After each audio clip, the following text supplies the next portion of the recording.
Good morning students. मैं आज तुम लोगों के लिए करंट इलेक्ट्रिसिटी का न्यूमेरिकल्स का एक सेशन लेकर आया हूँ। आशा करता हूँ कि तुम सब अपने अपने घरों पे स्वस्थ हो और अच्छी तरह से पढ़ाई भी कर रहे हो और आज का न्यूमेरिकल्स सेशन करने के लिए एकदम पूरी तरह से तैयार भी हो। चलो करते हैं, एक क्वेश्चन बनाते हैं। क्वेश्चन लिखो। An electron beam contains an electron beam contains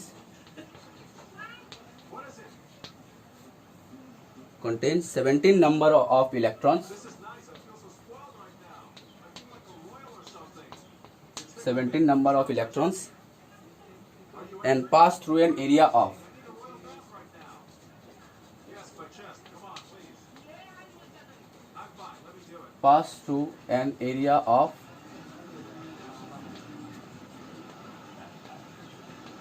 1 millimeter square, pass through an area of 1 millimeter square in 1 second. In 1 second, find the current density. Find current density. ठीक है, ये क्वेश्चन हमको दिया गया है। कितना नंबर्स ऑफ इलेक्ट्रॉन दिया गया है? 17 नंबर्स ऑफ इलेक्ट्रॉन। ठीक है, 17 इलेक्ट्रॉन पास हुआ है 1 मिलीमीटर स्क्वायर एरिया से। कितना टाइम के लिए? 1 सेकंड के लिए। ये हाईलाइट करके दे दिया मैंने। 1 मिनट स्क्रीन को पॉज करो, ये क्वेश्चन उतार लो। चलो इसका सोल्यूशन करते हैं।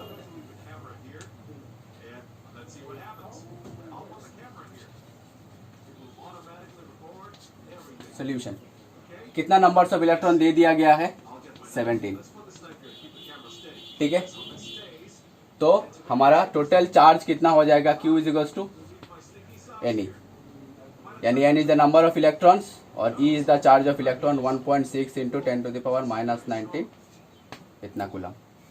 ठीक है, अभी हमको करंट निकालना है। I is equals to Q by T। Q का value 17 into 10 to the power 17 into 10 to the power -19 into 1.6 divided by T का वैल्यू हमारा 1 सेकेंड यानी हो गया 1।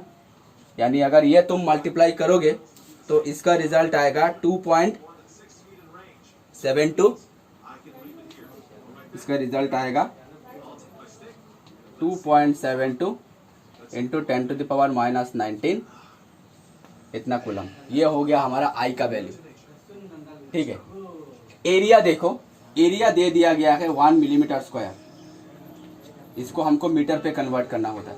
तो 10 to the power -3 square metre square यानी हो गया 10 to the power -6 metre square. ये हो गया हमारा एरिया। अभी करंट डेंसिटी निकालने में कोई प्रॉब्लम नहीं आएगा। Current density is the current per unit area. Current का तो वैल्यू हमने निकाल लिया ही है और एरिया का वैल्यू ये रहा। तो current density J is equals to current per unit area. Current का वैल्यू बिठाओ 2.72 इंटू 10 टू द पावर -19 और 10 टू द पावर -6 तो हो गया हमारा 2.72 into 10 to the power -13 ampere per metre square. ये हो गया करंट डेंसिटी। एकदम सिंपल क्वेश्चन था, एकदम सिंपल आंसर भी है। ठीक है, समझ में आया? नेक्स्ट एक क्वेश्चन बनाते हैं। चलो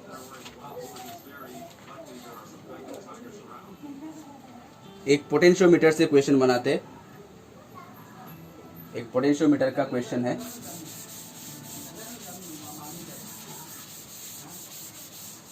एक पोटेंशियोमीटर का क्वेश्चन है।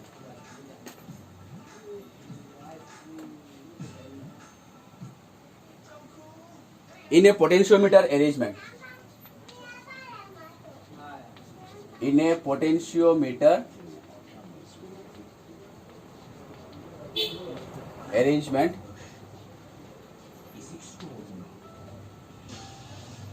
in a potentiometer arrangement,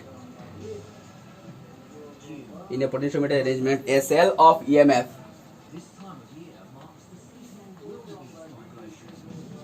a cell of EMF 1.25 volt a cell of EMF 1.25 volt gives a balance point,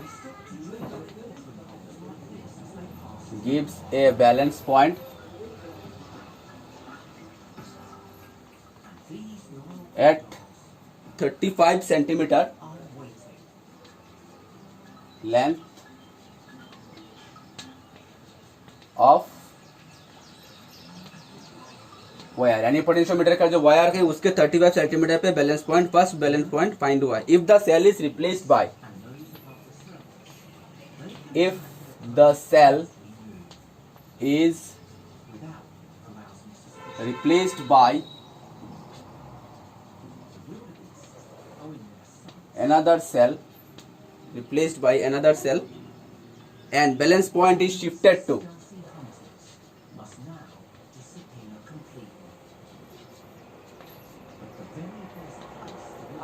and balance point is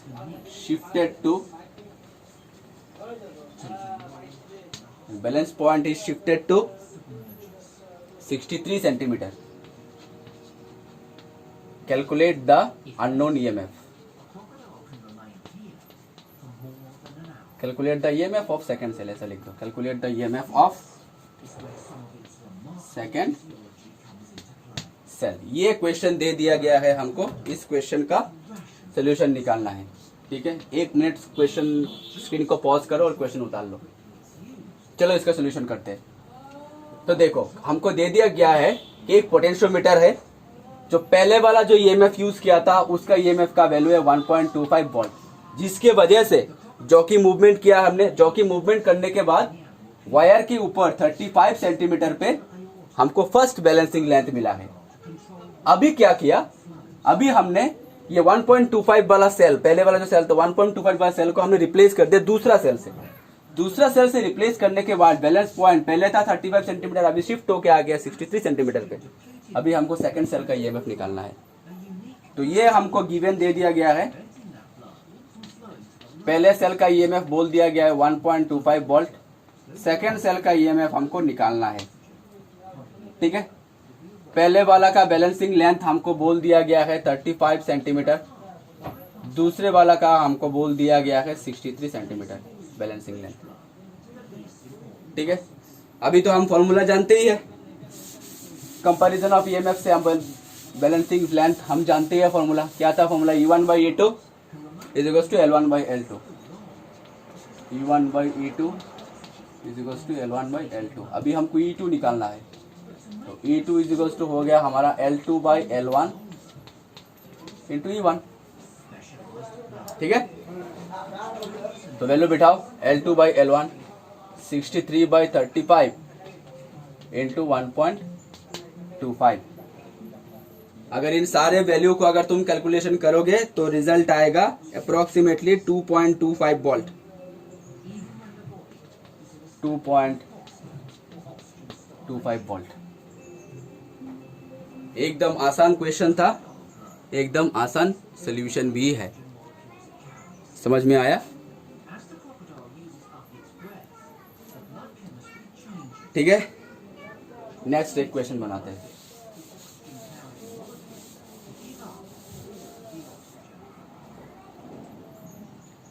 next एक क्वेश्चन बनाते हैं।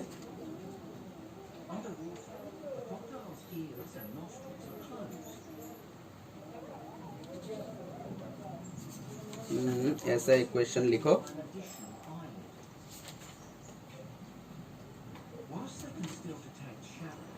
एक क्वेश्चन दे दिया गया है, एक सर्किट डायग्राम दिया है, ऐसे एक सर्किट डायग्राम दिया है, मैं ड्रॉ करके देता हूं। ये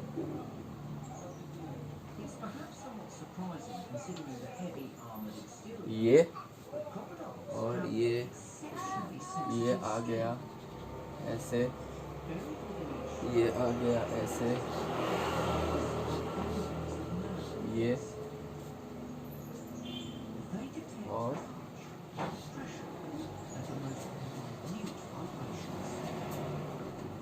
ये एक सर्किट डायग्राम दे दिया गया है, जिसमें ये सब इंटरनल रेजिस्टेंस है। R1 इक्वल्स टू बोल दिया गया है, R1 इक्वल्स टू बोल दिया गया है 0.5 ओम,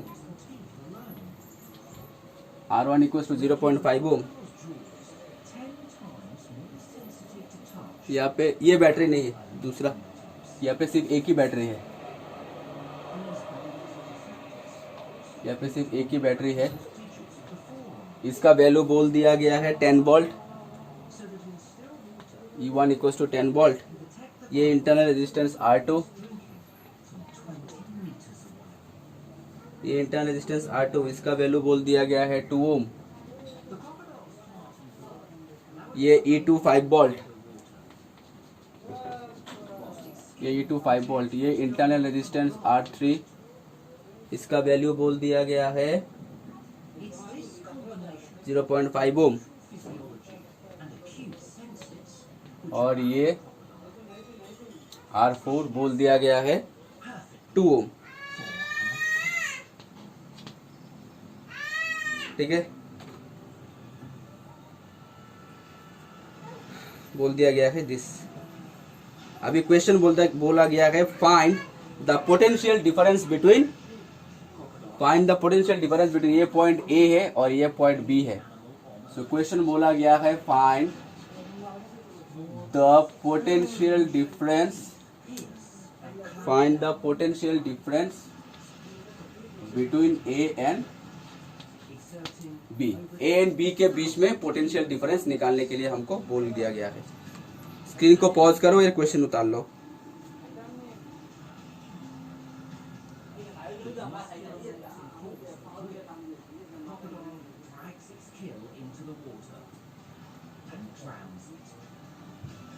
ठीक है,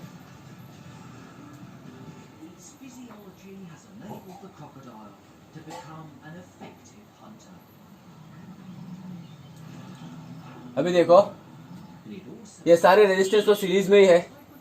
ठीक है, अगर इस बैटरी से हम करंट निकाले आई, तो ये सारे करंट इसी में से चल रहा है। और इसी लूप में हम अगर केवीएल का अप्लाई कर दे, applying KVL in this given loop, applying KVL in this given loop, इसका सोल्यूशन कर रहे हैं, applying KVL in this given loop. तो चलो हम केवीएल अप्लाई करते हैं। तो इधर से चल रहे, मान लो यहाँ से शुरू किया, इधर से शुरू किया, अभी घूम के वापस यहाँ से कहीं आएंगे। तो इधर से चल रहे 2i प्लस 0.5 यानी हाफ आई, 2i प्लस 0.5 माने हाफ आई। इधर से आ रहे बैटरी का, इधर से आ रहे बैटरी का पॉजिटिव टर्मिनल, यानी हो गया बैटरी का नेगेटिव -10। अभी आ रहे, इधर से आ रहे प्लस 2i, फिर से प्लस 2i। अभी इधर से आ रहे, अभी इधर से आ रहे बैटरी का नेगेटिव, तो बैटरी का पॉजिटिव +5। अभी आ रहे प्लस हाफ आई, हाँ हो गया, पहले 2i plus half I plus 2i plus half आई। इधर की तरफ बैटरी का नेगेटिव, बैटरी का पॉजिटिव टर्मिनल, तो बैटरी का नेगेटिव, इधर से आ रहे बैटरी का नेगेटिव, तो बैटरी का पॉजिटिव। सारे क्वेश्चंस हो गए, एकदम पूरा सेटअप हो गया। इक्वल्स टू -10 + 5, इसी के साथ। अभी यहां से हम आई कैलकुलेशन कर लेते, तो कितना आई रह गया हमारा, half I plus half I, I और यानी 1i, और 2i प्लस 2i 4i, यानी 4i plus i equals to हो गया हमारा -5। ठीक है, यानी 5i equals to -5, i equals to 1 ampere, -1 ampere. ठीक है, अगर रिवर्स करके लिखे, if the direction is reverse, यानी इस तरह से डायरेक्शन लिखते तब पॉजिटिव आता। इफ डायरेक्शन इज रिवर्स्ड,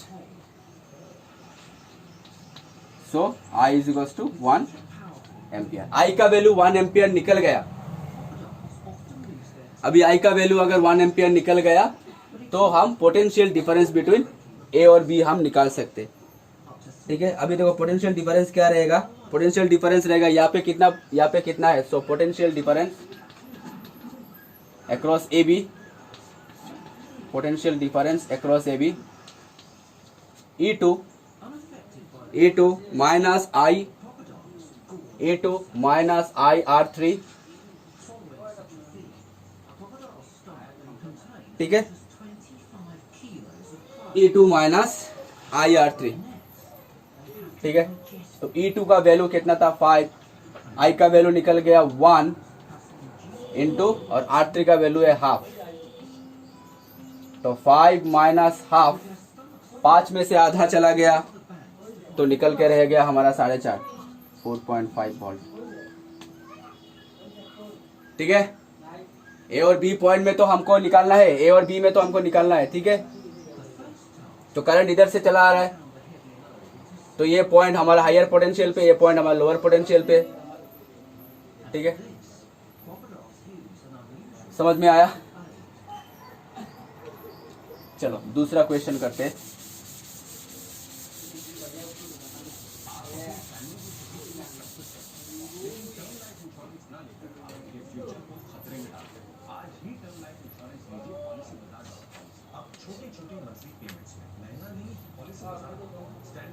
एक मीटर ब्रिज का क्वेश्चन करते हैं, चलो।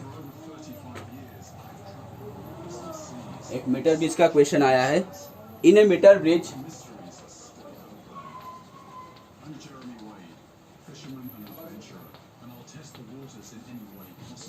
in a meter bridge, balance point is found at a, balance point is found, balance point is found at a distance, balance point is found at a distance L1 with resistance, balance point is found L1 at a distance L1 with resistance R and S,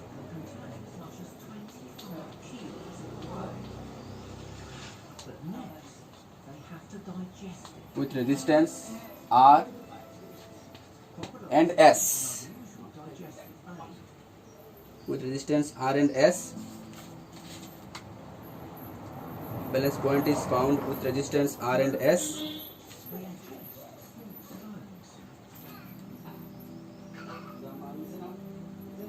okay. R and S as shown in figure, ये हम figure draw करेंगे, question उतार लो पहले। as shown in figure, full stop.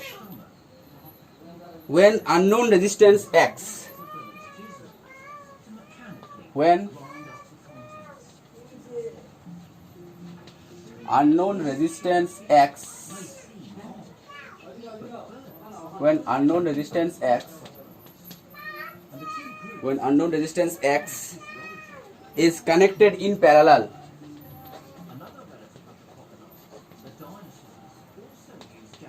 is connected in parallel to S, the balance point is shifted to,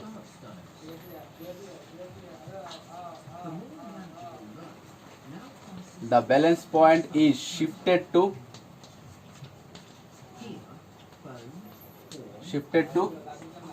L2, ठीक है। Find expression for X, find expression for X in terms of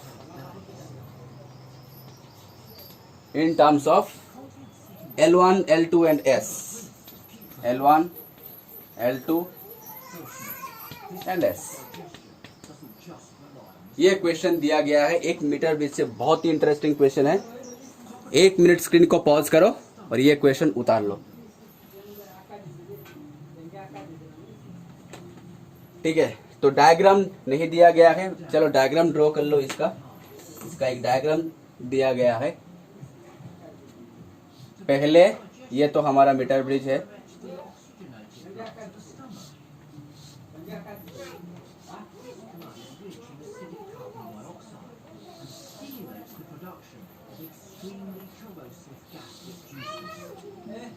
इस gap पे पहले R लगाया गया था, ये हो गया R और ये हो गया हमारा S, ठीक है। और यहाँ पे गैल्वेनोमीटर, तो पहले वाला L2 हमको फाइंड हुआ है। ये क्वेश्चन है, ये डायग्राम दिया गया है क्वेश्चन पे। 1 मिनट स्क्रीन को पॉज करो और ये क्वेश्चन उतार लो अपने कॉपी पे, ठीक है। तो क्वेश्चन में बोले, चलो इसको सोल्यूशन करते हैं। क्वेश्चन में हमको बोला गया है कि एक मीटर ब्रिज का अरेंजमेंट दिया गया है जिसपे आर और एस ऐसे कनेक्टेड है और जिसके वजह से गैल्वेनोमीटर का शिफ्ट करने के बाद, जॉकी शिफ्ट करने के बाद बैलेंस पॉइंट हमको फाइंड हुआ है L2 सेंटीमीटर से, किसी भी एंड से भी L2 सेंटीमीटर से, ए और बी एंड से हमको L2 सेंटीमीटर पे हमको फर्स्ट बैलेंसिंग लेंथ हमको मिला है, प्राप्त हुआ है, ठीक है। अभी देखो, अभी क्या बोला है, एक अननोन रेजिस्टेंस X ये S के साथ पैरेलली कनेक्टेड किया गया है। तो ये हम बाद में देखते, पहले पैरेलल कनेक्टेड किया गया जिसकी वजह से बैलेंस पॉइंट शिफ्ट हो गया आगे, सॉरी पहले वाला लेंथ था L1। तो X कनेक्टेड पैरेलली कनेक्टेड करने के बाद लेंथ शिफ्ट हो जाता है L2 पे। अभी हमको X का एक्सप्रेशन निकालना है in terms of L1, L2 and S, ठीक है। 2 केस हम कंसिडर करेंगे। पहले वाला ये केस कंसिडर करते हैं,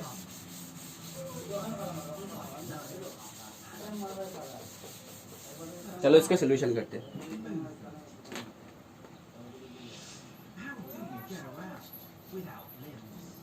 सोल्यूशन देखो, पहले वाला अगर सोल्यूशन दिखे तो P बाई क्यू, अगर बैलेंसिंग पॉइंट शिफ्ट हुआ, बैलेंसिंग पॉइंट प्राप्त हो गया है तो मतलब गैल्वेनोमीटर में से कोई करंट पास नहीं हो रहा है, यानी L1 is the balancing length, L1 is the balancing length, ठीक है। और ये पॉइंट P हमारा बैलेंसिंग पॉइंट, ठीक है। तो P by Q is equal to R by S, P by Q is equal to P by Q is equal to R by S, okay. यानी AP हो गया हमारा L1, AP डिस्टेंस हमारा L1 और BP distance हो गया हमारा 100 minus L1। तो L1 by 100 minus L1 is equal to R by S, ठीक है। अच्छा, ये हो गया इक्वेशन नंबर 1। अभी क्वेश्चन पे क्या बोला गया है कि S के साथ एक unknown resistance X parallelly connected किया गया है, ठीक है। ऐसे इस S के साथ एक X वाला अननोन रेजिस्टेंस पैरेलल कनेक्टेड किया गया है।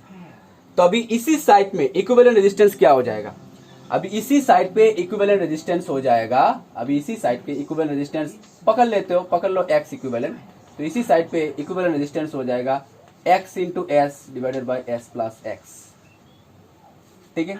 अब ये X इक्विवेलेंट और L जिसके वजह से बैलेंसिंग पॉइंट शिफ्ट होके आ जाता है L2 पे। अभी इसके ऊपर हम इक्वेशन लिखते हैं, यानी अभी हो जाएगा R बाई एक्स इक्विवेलेंट, यानी R by X equivalent equals to AP by BP। समझ में आया? अभी R divided by X equivalent का वैल्यू बिठाते,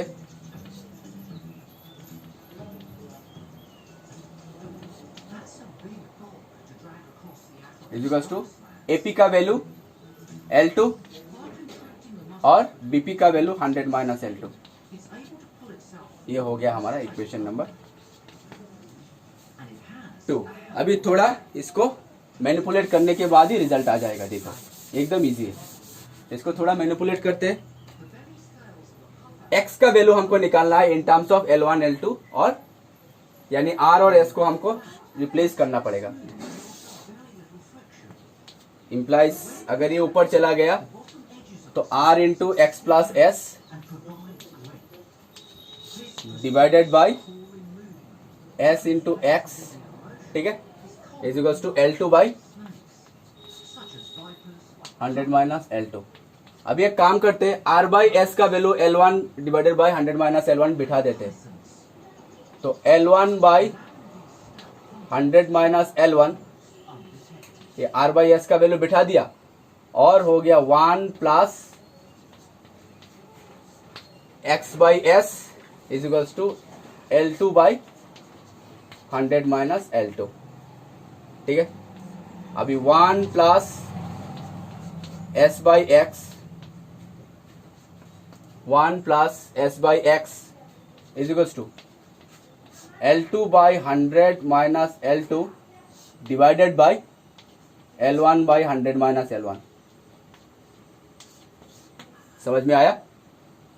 ठीक है, अभी देखो, अभी तो सिंपल मैथमेटिक्स ही है, सिर्फ कैलकुलेशन करना है। अब ये ऊपर उठ जाएगा, यानी 1 प्लस S बाई एक्स रह गया, L2 by 100 minus L2 into ये ऊपर उड़ गया, ये ऊपर उड़ गया 100 minus L1 divided by L1। ठीक है, 100 minus L1 divided by L1, तो L2 by L1 divided by L1 into 100 minus L2 is equals to 1 plus S by. ठीक है, अभी हमको x का एक्सप्रेशन निकालना है। x इक्वल्स टू हो जाएगा S by X equals to हो जाएगा L2 100 minus L1 divided by L1 into 100 minus L2 minus 1। ठीक है, इसको अगर एलसीएम ले लिया L1 इंटू 100 माइनस L2, तो L2 into 100 minus L1 minus L1 minus L1 into 100 minus L2। ठीक है, अभी तो कैलकुलेशन करते जाओ। L2 into 100 minus L2 multiply करो, यहाँ पे हो गया 100 L2, यहाँ पे हो गया माइनस 100 L1, तो 100 अगर कॉमन ले लिए तो हो गया हमारा L2 माइनस L1। समझ में आया? और ये देखो minus L2 L1 minus minus plus L1 L2, ये कैंसिल चला जाएगा, तो ऊपर हो गया इतना, ऊपर हो गया हमारा इतना। ठीक है, और S बाई एक्स हो गया, S बाई एक्स हो गया। अभी हमको x का एक्सप्रेशन निकालना है। S बाई एक्स हो गया इतना, तो x बाई एक्स कितना होगा? L2 इंटू 100 माइनस L2 नहीं, L1 into 100 minus L2, L1 into 100 minus L2 divided by 100 into L2 minus L1। ठीक है, अभी x इक्वल्स टू हो जाएगा S into L1 100 minus L2 divided by 100 into L2 minus L1। This is the expression for x in terms of S L1 L2। समझ में आया? एकदम simple calculation है, एकदम थोड़ा सा ट्रिकीएस्ट क्वेश्चन है ये, लेकिन बहुत ही मजेदार क्वेश्चन है। तो स्टूडेंट्स, आज का न्यूमेरिकल का सेशन यहाँ पर ही ख़त्म करते हैं। आशा करता हूँ कि तुम सब अपने अपने घरों पे ये सब न्यूमेरिकल्स और भी सारे प्रैक्टिस करते रहोगे। Stay safe, stay at home. Thank you so much.